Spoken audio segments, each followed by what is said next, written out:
Sharp French, what up?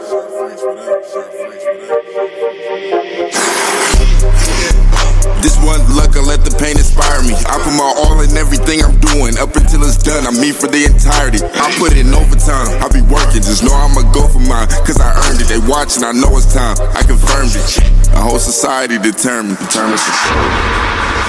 What's up, everybody? Welcome back. I am your host, Sean French, and this is the Determined Society podcast. I have with me today a veteran and an entrepreneur. He's a former Division I quarterback at Army, and after Army, he spent 4 tours overseas protecting our country, fighting for our freedom. He's a true entrepreneur. He's a podcast host of Christ Over Fear. I have with me now my good friend, Chad Jenkins. What's up, buddy? Man, I need you as my hype guy. You got me fired up. Let's go. Bro, I'm down. But dude, I'm going to tell you, I'm going to warn you, I cost a lot of money. Well, that's a good thing. That means you're it's like good. A Pretty Woman thing, right?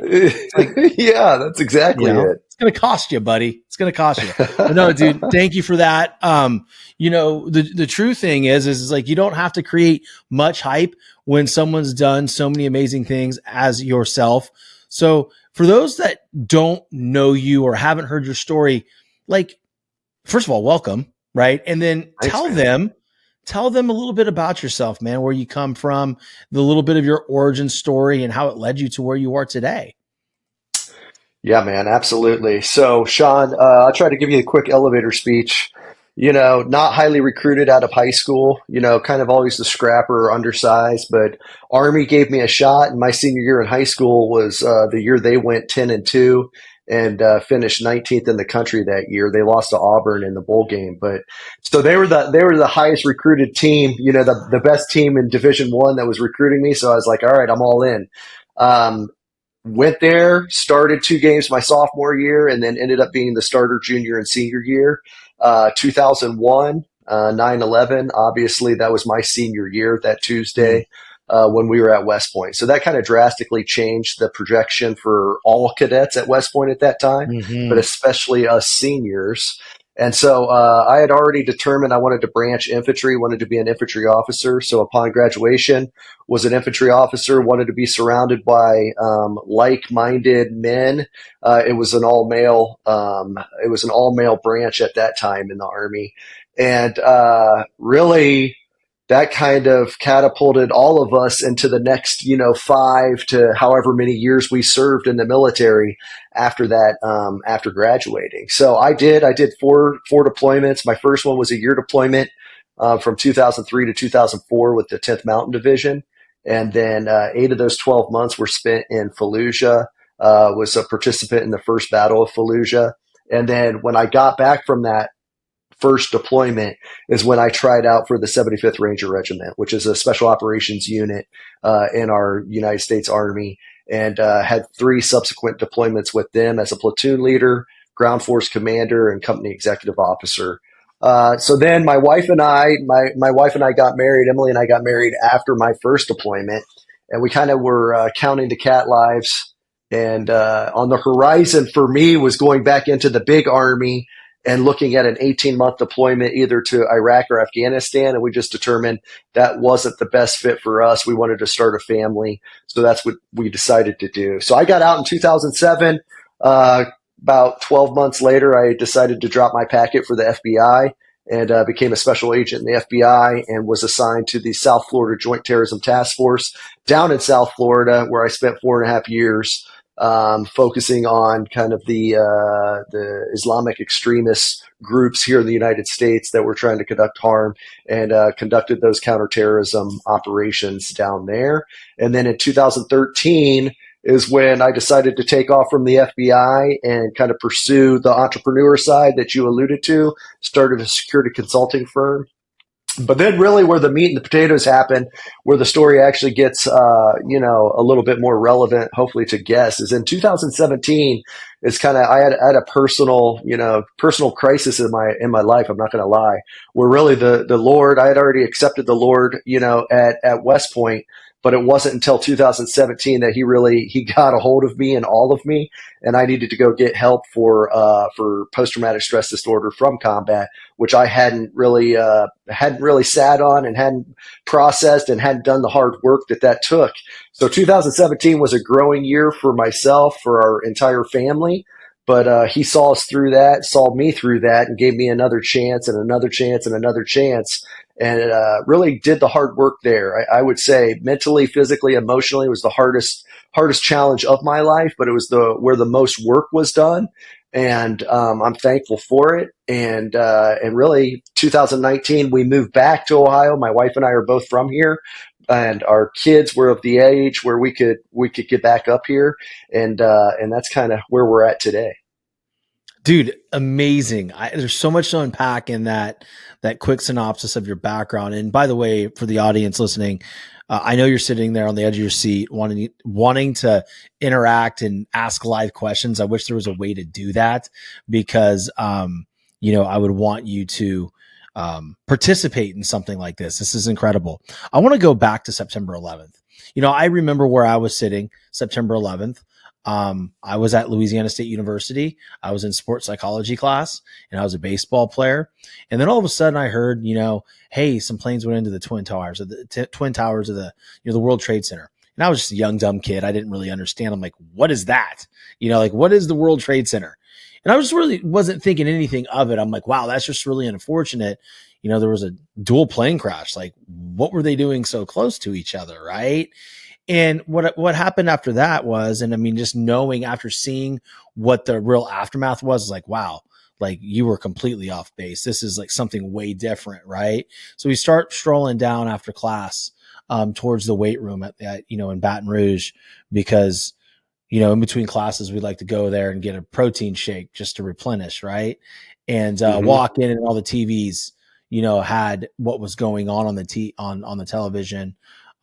Which I would presume probably 99.9% of the stations in the United States of America had the event that was going on, and so right then and there, we just knew life was going to be a little bit different, right? For our military.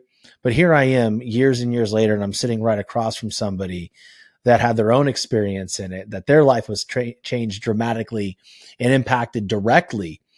Can you talk to me in the audience a little bit about the mindset shift in that, right? Because you're sitting there, everything's good, senior year quarterback, right?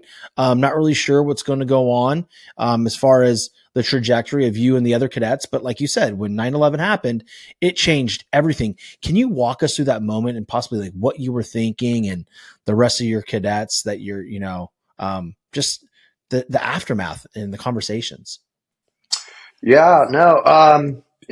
So I got recruited at Army, and it was a peacetime military, right? Mm-hmm. There wasn't. I mean, really, Mogadishu in 1993 was the last, and that was a major battle for 5 days. Well, it was a little bit longer time frame of being down there, but that was the last major conflict we had. And really, that's how I got recruited to, hey, you'll do 5 years in the active military, figure out what you want to do for the rest of your life, and then you'll go off and do that. That was kind of the sales pitch, if you will, right? For sure. And then you have a big decision to make your sophomore year. So between sophomore and junior year, when you decide to go to class your junior year, between that summer, the first class you show up junior year, now you're committed. Now you're on the dotted line. If you leave anytime up until, that first junior class that you attend, you're good. You can leave. You don't owe the military. You don't owe the U.S. government anything. So obviously we had already gone to that junior class, but I mean, I think about the guys behind me who still, as a freshman or sophomore, who then had 9/11 happen while they were there. And the majority of those guys stayed. The majority of those said, hey, I bought into this way of life. I'm staying. For us, it was already decided, right? For a senior, it's already decided you're going to be in it. But there was a sense of, if I could place it now, I would say anxiety, adrenaline, a tinge of excitement, not going to lie, when that was transpiring, because we knew that, hey, that's the path we're going to be on. And that's the path you have to have. That's the mindset you have to have.